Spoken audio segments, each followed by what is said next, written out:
welcome to our serious spirituality Not so. podcast. No. I am your host, Halina Schriefer. And I am your host, Paul. Just Paul. Let's pick one. There's today. a lower third, like right here. So What does that mean? Lower third. It's like it's got your name, and it's probably Paul, like right Narus, here. Janus, Sandus, Not the whole thing. Badness. Didn't got room for that. Yep, you fit it in. What is that? Didn't got room for that. Didn't got room for that. Well, thank you once again for joining us. Or maybe this is your first time, and we appreciate you hopping on the old YouTube and seeing what we got to say today. It's just the tube now. The tube, that's what the kids are calling it. I don't know. So we're doing these podcasts every week with a new topic for you. And we'd like to know what you would like us to talk about That's next you. time. So a couple things, and we want you to kind of just pause the video after I'm done talking in this next part, and then go to the comments and then type down your response and your ideas. So one of the topics that we could talk about next is on fear. What was the full title? Fear. Fear. Intuition and spirit. No, it wasn't just fear. What it was was it? Forced fear. Forced fear. I From knew there was another outside word. sources. Yes. But you can just type fear. We'll know what you're fear's talking fine. about. Yeah, and we could talk about all of fear too. Boo. Not like that. But we could also talk about intuitive gifts. That's another one that we could talk about. Spirit guides. Yeah, we could talk about spirit guides. Yeah. So we'd like to hear from you. What is it that interests you? If you want to talk about the Civil War or World War II, I'll do a separate podcast too. I don't think they will watch for 3 hours of you talking about Civil War, but maybe. I may That's fall just day asleep. one. Oh my goodness. 10 cassette tape series on World War II. Oh, this. I bet you're wondering what we're going to be talking about today, although probably not, because you can see in the description that we are talking about unconditional love. That's love. That's unconditional. Yes. Particularly when it comes to difficult relationships. So if you've been following us every week, we kind of have a couple trends going on, and relationships is one of them. It's kind of a tricky time right now where there's lots of polarities and disagreements, and many of us are working through all of that. So we hope that this feeds your heart and feeds your mind and maybe gives you a couple things to consider. And we invite you to put in the comments anything that you were learning, or if you have any additional follow-up questions. And whatever you're feeding your belly with while watching. Oh, do people eat? I'm assuming. Like popcorn or Right. Newman's Snickers own bar. Oreos? No, that's only you. Yeah. Although I had a couple. Yeah, I had like 10. Anyways, That that's Paul not Newman. what we're talking about today. All right. So unconditional love. I will start talking and referencing my dear friend, Mark Doblinger, who's one of my teachers and dear friend, invites me many times to discover where I'm putting condition on love. So I kind of like to think of unconditional love as the opposite of conditional love, because that puts me in the mindset and taking responsibility for where I am consciously choosing not to act in love towards somebody or towards myself based on the circumstances. Obviously, versus unconditional love, where it's just a blanket of love. It's constant love fest. Is it a warm blanket or a wet blanket? Ew. Why would You're like a wet blanket. What does that they mean? Say. That's a term. Nobody says that. Yeah, people say that. I've never heard that. Well, you need to get out more or something. No, I'm not. Because they're just The saying only it way- willy-nilly on the street. The only way I can unconditionally love people if I don't spend time with them. Right? Isn't that how you do it? You know, if there's That's our way of doing it. Yeah, you isolate yourself, right? This is what we're teaching today, right? You have to isolate yourself so there's no conditions at all to consider, and you could just sit in one place and just beam love out. Yeah, I suppose, but also you can be in the presence of others and also do that. Oh, how? Oh, well, you see, what you do, I don't know, you just love people. You just do it, man. It's all love, man. No, the concept being that, like what you said with, are you putting conditions on it? Like you're in a relationship, or you're talking to a friend and you invite them to go out and they're like, no, I've got plans, or I'm going home and going to bed or something. Are they no longer your friend because they don't meet the condition that you want them to? And the answer is obviously no. So if we translate that into like a romantic relationship, people grow apart from time to time, and they don't want to admit it, I guess. That would be part of it.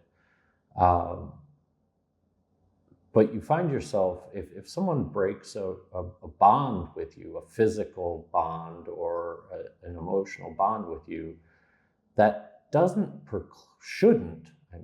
shouldn't put you in a place to go, well, I don't love that person anymore. And that leads us down the path of really understanding that we can love everybody, even the person that cuts you off in traffic, and that you don't even know, but just love them anyway. Because they're people and you're people. Yeah. Or they're just in the third dimension, and so are you. Doesn't matter whether they're people or not. Yeah, to go off of more what you said with romantic relationships, and or even a friendship, Right. a highly emotional bond, and when one or two decide to break that bond, to go separate ways, a lot of times, and we see this in the movies. I mean, this is an example we get from the movies, and it plays out in society where the two people end up hating each other. They go again. It's like you go from extreme love to extreme hate. But we talked about polarity, I think it was last week. It's all along the same spectrum. We can't jump from love, if we actually love somebody, to hating somebody. Like, that's the language that we use, but it's all the same energy. And so if we're feeling really difficult feelings towards another person, and we say, oh, I hate that person, can we also realize that we're feeling these strong emotions because there's so much love there? There's so much love, and there's loss. There's that void that we're feeling.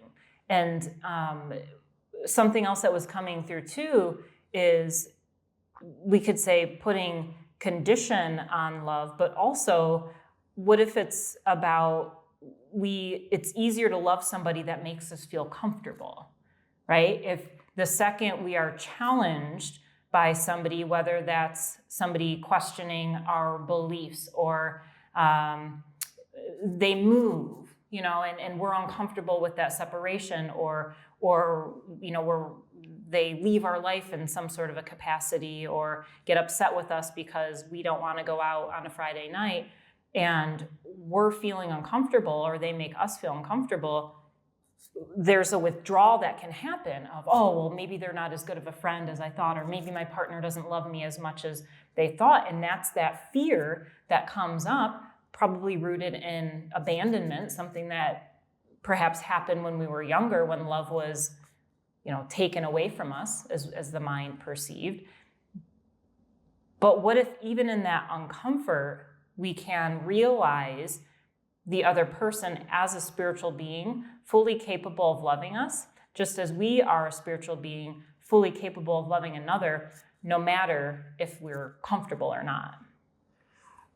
I'd like to say, a slightly off topic on that too, is a lot of times we redirect to traumas that happened in our past, and we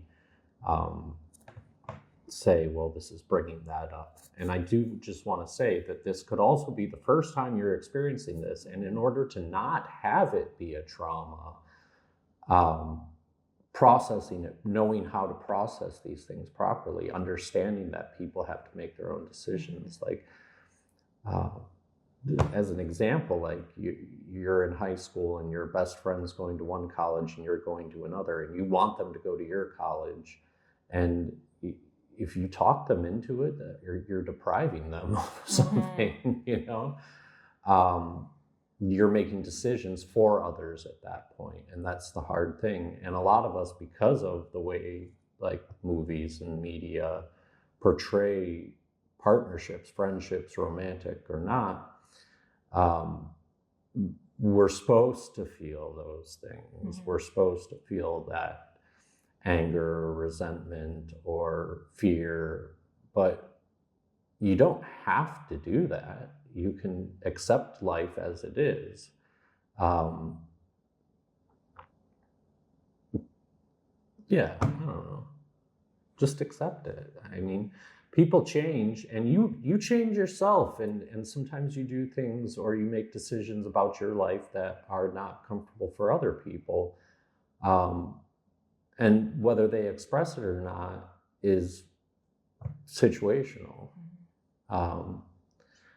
Because you can take into account too the fact that there's nuance to each different relationship, and why you set specific standards for one person versus another person. Like, oh, this person could punch me in the face, but they're still my best friend. Or, how do you love somebody through that? But if somebody just says, I don't want to be in your life anymore, that's more harsh somehow, even though you didn't experience anything physical from it. And yes, emotional pain and physical pain are different, but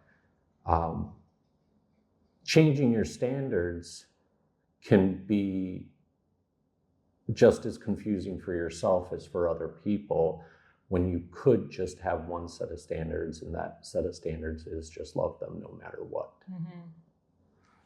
A pattern that we may notice too is when we are fearful of change taking place or feeling uncomfortable within a relationship, we want to get back to comfort as soon as possible, or we want to try to control the situation so this person doesn't leave our life. And then there's a level of manipulation where we are maybe doing things differently, whether that means, we're clinging to the other person and trying so hard to get them to love us in a certain way, or to talk with us in a certain way, or spend time with us in a certain way.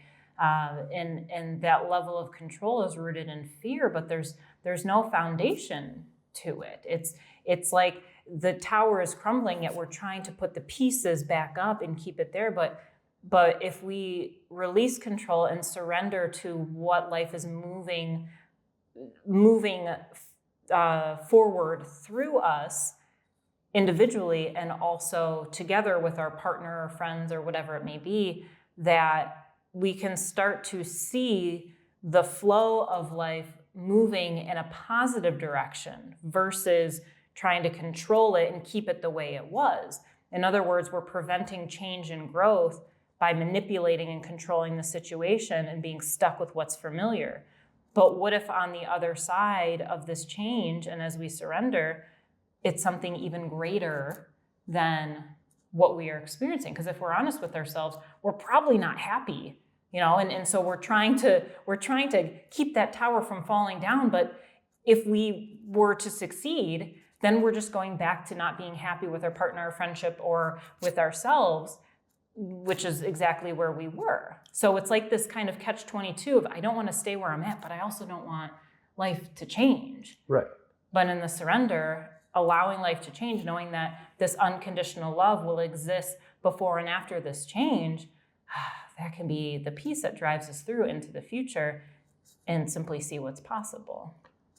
I think looking at it from the perspective of we're raised to think that love is an action, but it's actually just a state of being. It's inherently who we are each as an individual is love. Action's not required in that. and it doesn't even need to be expressed, honestly. You just are there and you're loving. And that can be all it is. It doesn't have to be like this grandiose gesture of anything that happens in life. You know, you buy your girlfriend flowers, or your best friend, I don't know what people do, video games, books. Best friend bracelets, like with the two sides of the heart. Yeah, maybe if you're you. Yeah. I know, to return your the BFF bracelets. Yeah. No, I didn't say that was a bad thing, but maybe that's just what you purchased. But yeah, the gesture is so much smaller than the actual act of being. And to stay present in that state of mind and that state emotionally is far more important to yourself and to others than it is to, you know, go out to dinner or go to a movie or cheer for the same sporting team. Yeah. Except the Colorado Avalanche. That's real love. Who? Yeah. Well, you started to, well, and you did for us, I wanted to move into this too, of actually defining, maybe not defining, but understanding what love is versus infatuation or attachment or something like that.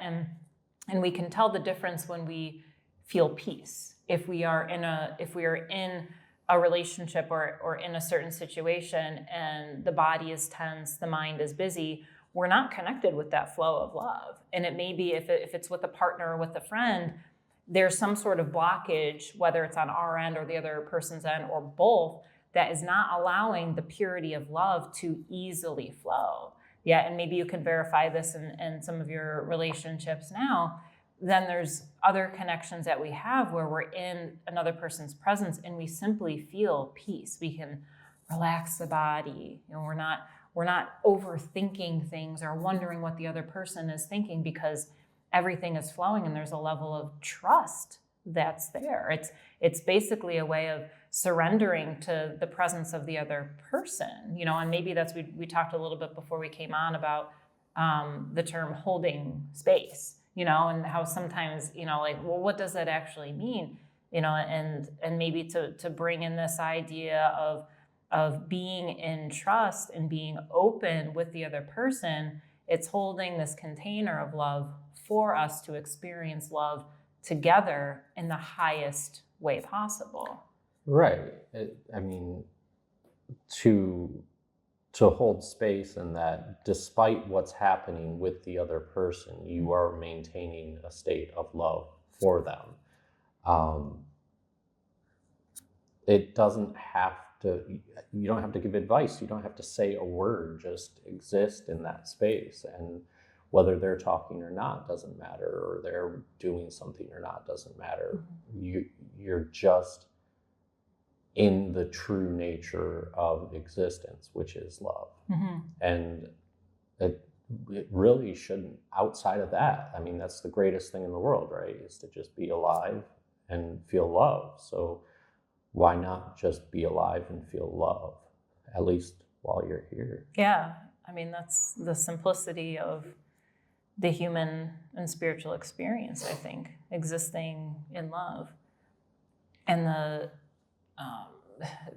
challenge I think many of us are facing or have faced in the human experience is being connected with those in our life that we are putting condition on love, or we feel that they are putting condition on their love for us. And if we're in a situation, let's say somebody is sharing something with us that we disagree with, or they're confronting us with something that we're taking offense to, that they're telling us we're wrong, or we did this thing that upset them. What we can do in that moment, because the mind might automatically go into this defensive mode of, this person, is beaten down on me, or whatever is happening, we're feeling unsafe in that situation, and the mind's going to create the story and that fear about it. But what we can do to come back to love is to simply breathe into the heart, to be calm in the body, to relax the mind, and just temporarily, at the very least, release the story and be curious about what this other person is saying behind their words. Because they could be saying, I love you and I'm concerned about you, or I love you and I didn't feel loved by you when this happened. So this is a topic, a broader topic on compassionate communication, but to be within the energy of a conversation is to sense what is behind the language that's being used, because we're all motivated by love, and when we're not feeling it, that's going to prompt these conversations. So being present with the other person who may be sharing some difficult news or ideas that you don't agree with, can we see them as a being of light, as a being of love, and maybe not necessarily take on their beliefs as our own, but also be open to seeing things from their perspective of, oh, I'm curious about why they're saying these things, or what led them to have these beliefs. And as we get curious, that's where the compassion can come in, and we can join back with them in unity. And maybe that's another way of looking at unconditional love, is being in union with the other person, recognizing ourselves within them. Right, but I also want to point out that should apply to all beings across the board at all times, right? Mm-hmm. You're saying not like, oh, I can love this group, but not this group? Well, partially, or even people you don't even know. Yeah. How do we do that? How do we love somebody we don't know? Well, they just exist, and you put yourself in the place of unconditional love. I mean, there's however many billion people on this planet, and you've only met a couple thousand of them. Yeah. Unless you're a world traveler. Yeah, and then you've met all of them. And then you've met a couple thousand more. Do you have anything else to add on that? No, I don't think so. So this is something that I think may be helpful for all of us, but how often we put conditions on loving ourselves. And I'm definitely guilty of this.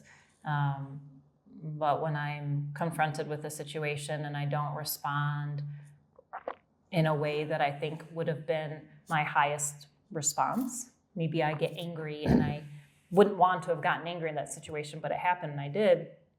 How often do we beat ourselves up about that? How often do we judge ourselves and break ourselves down? And then that love, that joy for ourselves drops down. Well, I think that can be approached in the exact same way that you were talking a minute ago about, well, what was the motivation behind, or the impetus behind your anger in that point. Like where in the fear-based world does that exist? Where did it come from? Mm-hmm. And instead of passing self-judgment on yourself and saying, oh man, I can't believe you did that, figure out why, figure out what part of you it is that is triggering that reaction, and then you love that part. Mm-hmm. Or at least recognize the love you have for that part, because of course you love that part. It is your human condition to love yourself and others. It's just a reminder to come back to that. A lot of times we spend our days, going about our lives, not paying attention to the fact that we are beings of unconditional love, and we put blocks or off switches all over the place in our life for that. And it's really just turning all those switches back on, I guess. Mm-hmm. Yeah. I had some more to say, that but then I was reflecting on your words. Yeah. So when we act out in a way that maybe isn't the kindest or whatever. It's something that we wouldn't have wanted to act out in. And tracing that back, and if we understand the full scope of our existence, at least in this life, we could see that, oh, of course I would respond in this way because of A, B, C, and D.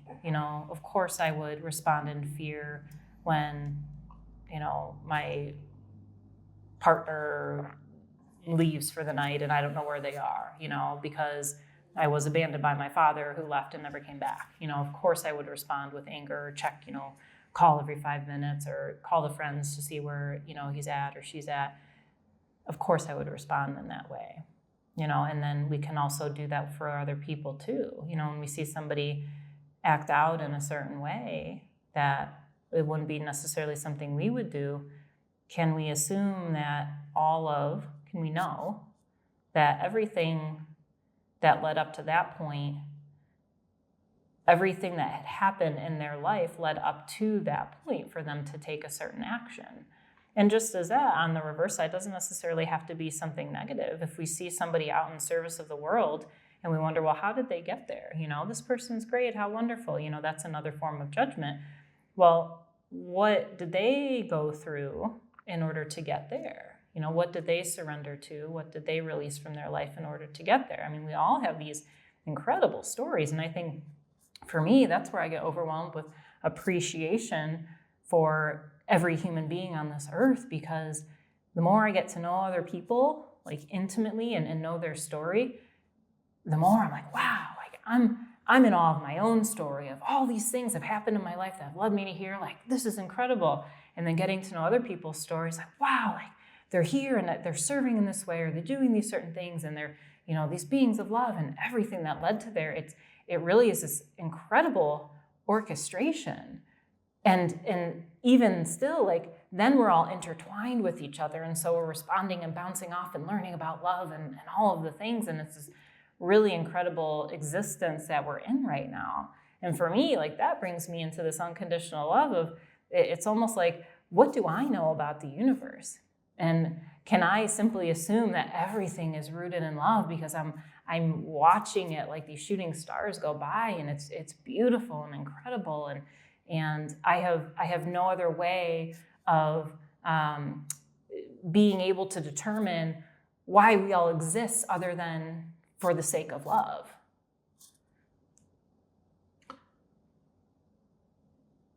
Yeah, I don't know, that brought up a thought in my mind about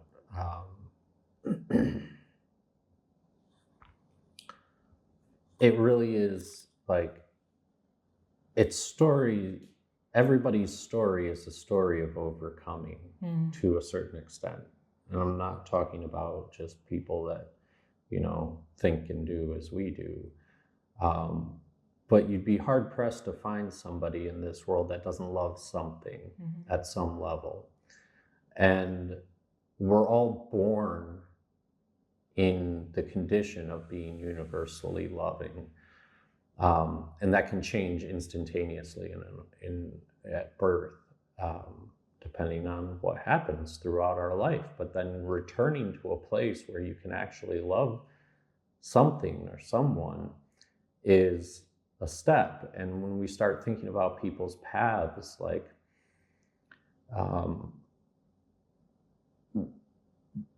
not all of our paths are supposed to be the path of enlightenment or peace and love. Some of our paths are meant to be paths of anger from time to time. But the trick is that the winning in that circumstance in your path can be those little moments of love. For some reason, this popped into my head because I feel like that's the sole basis of a eulogy. You go to a funeral and at least one person stands up and says something good about a person. And as long as that happens, you can realize in that one little thing, or whatever, however many things, that person overcame whatever life threw at them and maintained a piece of that unconditional love inside of them. So, and that demonstrates too that love exists beyond our physical death here. Right. That our stories impact others. And that's my invitation for all of us, is to demonstrate unconditional love, no matter where we are, no matter our circumstances. You know, we can recognize when we're out of love or we're not aware of the love because our bodies get tense and our minds get busy and we may get defensive, or we may find ourselves manipulating. But if we can catch ourselves in those moments and breathe into the present moment and realize that we have an incredible opportunity to open ourselves up and to demonstrate unconditional love, wow, like the amount of change that creates, just simply embodying love, is enormous. And I'm hearing and experiencing different stories of this happening just in the last few weeks of people I know or myself, you know, finding ourselves in these situations where, you know, maybe we're being verbally, you know, attacked by somebody else, or maybe we're assuming something about somebody else, but then changing our perspective on it. And the amount of positive change that comes from approaching every situation with unconditional love is changing lives. It's changing hearts, not only for the other person who's on the receiving end of that love, but I mean, it's changing me, whether I'm the one facilitating that love or I'm hearing of the story of unconditional love. And the more we can do this, the more peace that we're going to be able to bring out into our communities, into our families. And I've had students of mine who are regular community members and learning compassionate communication and learning energy healing, and their families are being positively impacted by this internal spiritual work that they're doing simply by approaching conversations differently and holding that space of love, or shifting the energy of their house. They're bringing that joy, and it just takes that one person to do that in order to shift a whole situation. So it's really, really incredible work that we're doing. It's not far under the surface. That's the thing, because it is existence. You know, it's like a scratch-off ticket, that thin layer of whatever they put on those things that gets all over your pants and it's probably terrible for the environment. Right. But anyway, yeah, it's right there, just sitting below all the stuff we see and touch, and you know, it's just changing that one little thing and pushing your energy through that film. And that's where love exists. It's just right there, everywhere, all around you. Yeah. Is there anything else you wanted to add? Not right now. All right. Maybe we'll do another We can part call two it part one. Part one. Unconditional love, part one. Look for it in the coming years. Yeah. I invite you to take a pause with us. I actually have this, if you received our newsletter on the 1st, this meditation is in there, but I'll speak to it now. And just to place both hands on the center of your chest, the heart space. Take a moment to breathe into the space.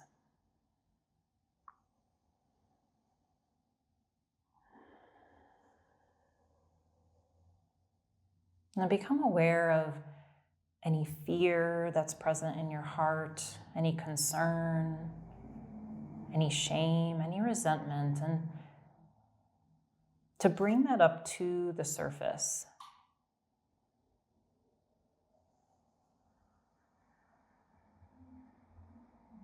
This is a moment to be raw with yourself, to shine the light on the shadow.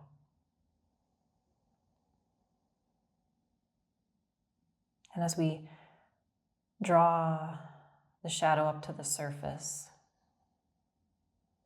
with the most compassionate inner voice you can generate, saying into that space, I see you. I'm with you. I love you.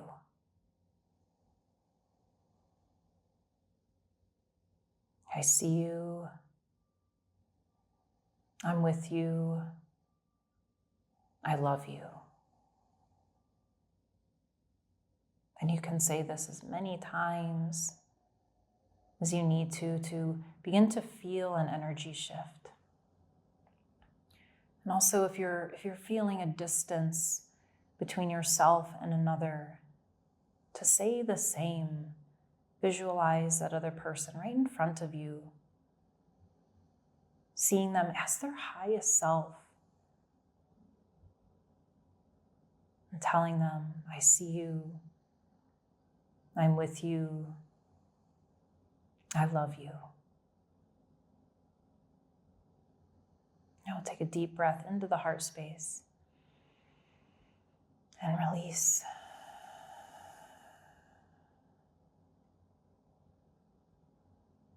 And come back whenever you're ready. If you did not receive our newsletter, I invite you to head to our website, ordinarypioneer.com, and scroll to the bottom of the first page and sign up. Or you can shoot us a message and personally send you our February 1st newsletter. I was going to ask, what newsletter are you talking about? Well, we're recording this on Wednesday.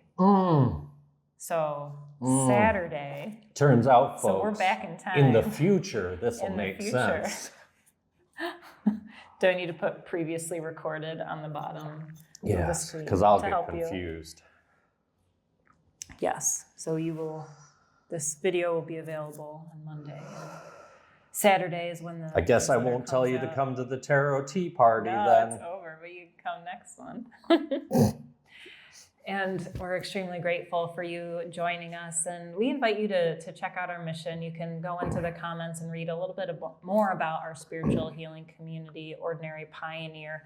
We operate off of what's called gift economy, which means majority of our services are donation-based or essentially free for those who may not have the funds to contribute. We invite you to offer up a donation of any amount. It's extremely helpful to keep this mission going so we can bring healing to those in need in our community in White House, Ohio, and the broader Toledo area. And the world. We offer remote healing sessions as well if you would like Reiki or a tarot reading, or I don't know how you do sound healing remotely, but earphones or just want someone what to are those chit-chat. called? Headphones. Earphones. You put in your old earphones and My old cassette. put it on the reel-to-reel. Please check out our previous videos as we are doing these every week, posted on Mondays, and we will see you next week.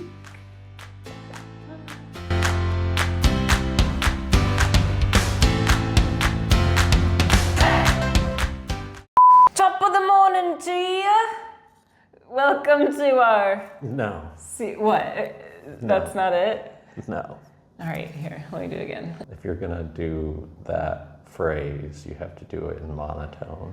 Top of the morning to you. Oh, that's more robotic. Top of the morning to you. Top of the morning to you. I don't know why it's computer generated. That's all I know how to do. You don't know how to speak in one tone? That's what I'm doing. Yeah, but you're putting all these pauses in it. That's what you did. I know, to mock you. Oh.